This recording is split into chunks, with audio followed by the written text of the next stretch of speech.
తయారు చేసుకోవడంలో కేసీఆర్ నిజంగా అస్త్ర సన్యాసం చేశాడు అనుకుంటే నాకు తెలిసి ఆయుధాలు నూరుతుంటాడు అక్కడ.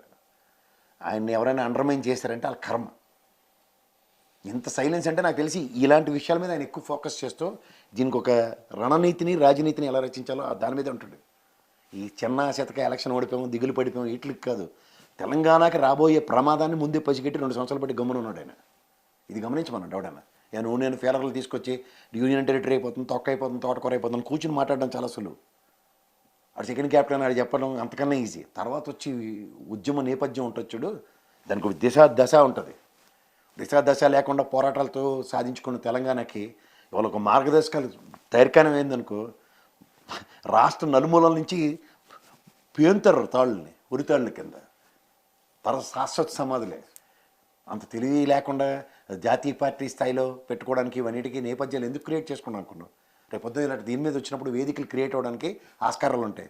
తెలంగాణ మీద కేసీఆర్ కన్నా వాడికి కమిట్మెంట్ ఉండదు. ఆ పదాన్నే కోల్పోయాడు ఆయన పార్టీలో. ఎందుకు కోల్పోయాడు అనుకుంటున్నావు? తెలంగాణ అస్తిత్వానికి ప్రమాదాన్ని ముందే పసిగట్టాడు ఆయన.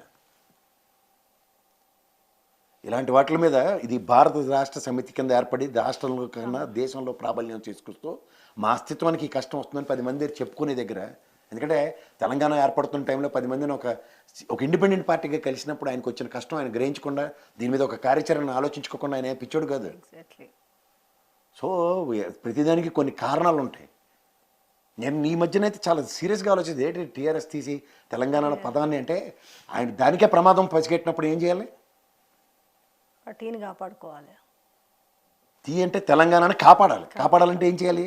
జాతీయ స్థాయిలో ఒక మూమెంటం తేగలగాలి. ఇదే శుభ్రంగా ఉన్న దగ్గర ఇప్పుడు వాళ్ళ వెనుకబడిన జిల్లాలు అన్నది మీరు జాగ్రత్తగా గమనించుకో. రాష్ట్ర విభజనప్పుడు దగ్గర 10 జిల్లాలు వెనుకబడి జిల్లాలని చెప్పి మనకి 350 500 కోట్ల ప్యాకేజ్ అనౌన్స్ చేశారు. ఆంధ్రప్రదేశ్లో 7 జిల్లాలని ఎన్ని 23 జిల్లాలను ఎరగొట్టి వాళ్ళకి 13 ఇచ్చి మనకి 10 ఇచ్చిన దగ్గర 10కి 10 వెనుకబడిన జిల్లాల కింద మనం ఉన్న దగ్గర 4 కాలు చేయి కూడగట్టుకుని హైదరాబాద్, గ్రేటర్ హైదరాబాద్ని యూనియన్ టెరిటరీ చేస్తామన్న దగ్గరే పునాదులు ఎప్పుడు పడి ఉంటాయి. అది ఇప్పుడు కొంచెం బయటకు వస్తుంది. ఇవన్నీ ఆయన 10 సంవత్సరాలు ముఖ్యమంత్రిగా దేశ ముఖ చిత్రంలో ఈ కాంగ్రెస్ లాంటి వాళ్ళని బీజేపీ వాళ్ళని చూడకుండానే ఈ స్థాయికి ఎదిగాడు ఆయన. ఓవర్నైట్ ఆవిర్భవించిన ఇది కాదు కదా. ఏదో మా నాన్న, మా తమ్ముడు, మా చెల్లి అందరూ హీరోలు కాబట్టి మెగాస్టార్ కుటుంబం నుంచి ఎవడొచ్చిన హీరో అయిపోతారు చూడు. ఇంటికి ముందుకు దాని ముందు మెగా ఏదో బిరుదు కూడా పెట్టుకుని వస్తాడు డైరెక్ట్గా. అలాంటిది ఆయనకి ఆ ప్రాబ్లం లేదు కదా. ఆయనకు ఒక జాతిపిత స్థాయి ఆయనకి ఇస్తున్నప్పుడు ఆయన ఆలోచించే విధానం ఎలా ఉంటుంది? గాంధీతో పోలిస్తున్నారు ఆయన్ని. గాంధీ బ్యారిస్టర్ చదువుకు వచ్చి బట్టలు తృణప్రాయంగా వదిలేశాడు ఆయన. ఎందుకు? భారతదేశంలో ఉన్న కష్టాలు చూసి.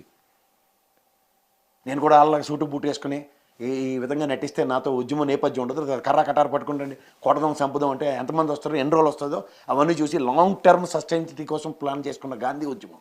స్వతంత్ర సమరంలో ఇవాళ ఆయన ఒక్కడికి ఐడెంటిటీ ఎందుకు వచ్చింది చెప్పొచ్చు. ఇవాళ సుభాష్ చంద్రబోస్ గారి వల్ల, భగత్ సింగ్ గారి వల్ల వచ్చింది. నేనే కాదంటలే, వాళ్ళ త్యాగాలను కూడా మరువులేనివి, గణనీయమైనవి. మెయిన్ ఒక హ్యూజ్ స్థాయిలో గాంధీని చూస్తుంటాం అని ఒక లాంగ్ సస్టైనిటీ కోసం ప్లాన్ చేసిన దగ్గర అదే ఆయన ప్లానింగ్.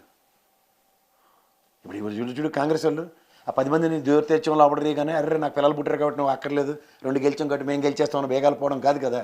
తెలంగాణ అన్నదాన్ని శాశ్వతంగా పరిరక్షించుకోవాలంటే గెరిల్లా యోధుల యొక్క తంత్రాన్ని రచించుకుంటూ వస్తున్నాడు ఆయన. ఒకప్పుడు మహానుభావుడు జయశంకర్ గారు ఉండేవారు. ఈయనకి తెలియనివి ఆయనకి తెలిసినవి చర్చించుకుని దాంట్లోంచి ఒక అవుట్కమ్ డెరైవ్ అవ్వడానికి. ఆ మహనీయుడు లేనప్పుడు సర్వం తానే నడిపించుకుంటాడు తనని తాను.